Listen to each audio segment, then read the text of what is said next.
Electromagnetic shielding is the practice of reducing the electromagnetic field in a space by blocking the field with barriers made of conductive or magnetic materials. Shielding is typically applied to enclosures to isolate electrical devices from the outside world, and to cables to isolate wires from the environment through which the cable runs. Electromagnetic shielding that blocks radio frequency electromagnetic radiation is also known as RF shielding. The shielding can reduce the coupling of radio waves, electromagnetic fields and electrostatic fields. A conductive enclosure used to block electrostatic fields is also known as a Faraday cage. The amount of reduction depends very much upon the material used, its thickness, the size of the shielded volume and the frequency of the fields of interest, and the size,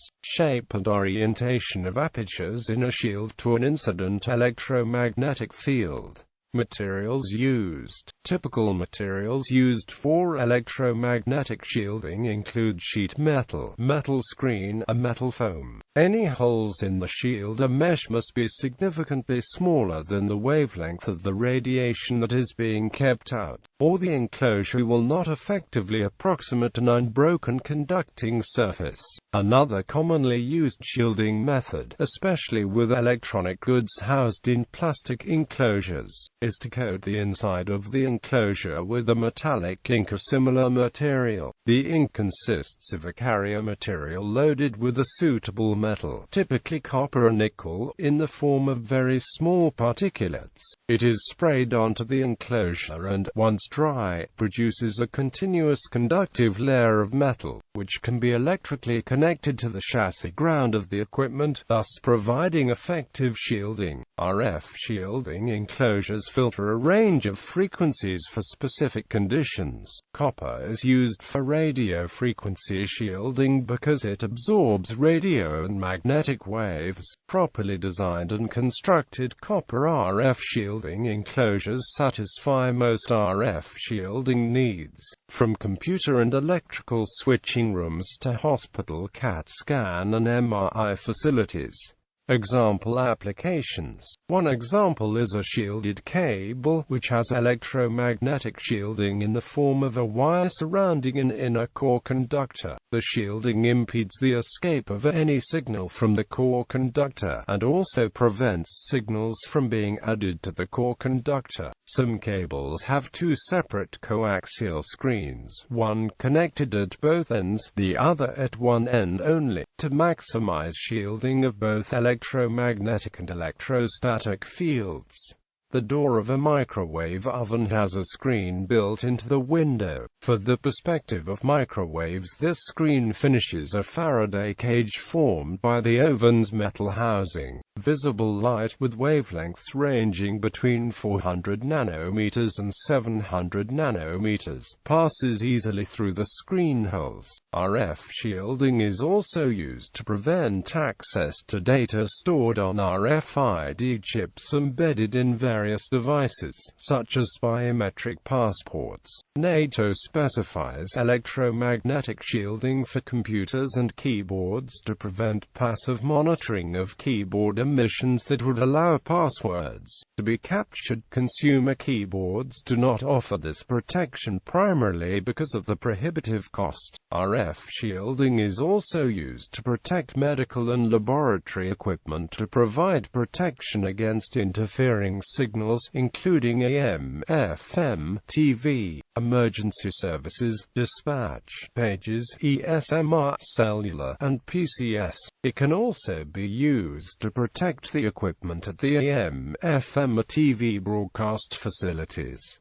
How electromagnetic shielding works. Electromagnetic radiation consists of coupled electric and magnetic fields. The electric field produces forces on the charge carriers within the conductor. As soon as an electric field is applied to the surface of an ideal conductor, it induces a current that causes displacement of charge inside the conductor that cancels the applied field inside, at which point the current stops.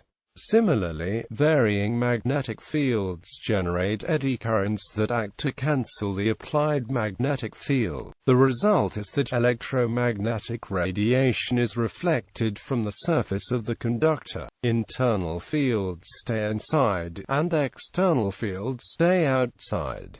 Several factors serve to limit the shielding capability of real RF shields. One is that, due to the electrical resistance of the conductor, the excited field does not completely cancel the incident field. Also, most conductors exhibit a ferromagnetic response to low-frequency magnetic fields, so that such fields are not fully attenuated by the conductor. Any holes in the shield force current to flow around them, so that fields passing through the holes do not excite opposing electromagnetic fields. These effects reduce the field reflecting capability of the shield. In the case of high-frequency electromagnetic radiation, the above-mentioned adjustments take a non-negligible amount of time. Yet any such radiation energy, as far as it is not reflected, is absorbed by the skin. So in this case there is no electromagnetic field inside either.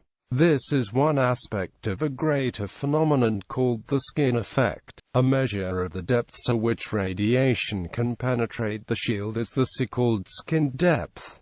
Magnetic shielding equipment sometimes requires isolation from external magnetic fields. For static or slowly varying magnetic fields, the Faraday shielding described above is ineffective. In these cases, shields made of high magnetic permeability metal alloys can be used, such as sheets of permalloy and mu metal, or with nanocrystalline grain structure ferromagnetic metal coatings. These materials don't block the magnetic field, as with electric shielding, but rather draw the field into themselves, providing a path for the magnetic field lines around the shielded volume. The best shape for magnetic shields is thus a closed container surrounding the shielded volume. The effectiveness of this type of shielding depends on the material's permeability, which generally drops off at both very low magnetic field strengths and at high field strengths where the material becomes saturated. So to achieve low residual fields, magnetic shields often consist of several enclosures, one inside the other, each of which successively reduces the field inside it. Because of the above limitations of passive shielding, an alternative used with static or low-frequency fields is active shielding, using a field created by electromagnets to cancel the ambient field within a volume. Solenoids and Helmholtz coils are types of coils that can be used for this purpose. Additionally, superconducting materials can expel magnetic fields via the Meissner effect.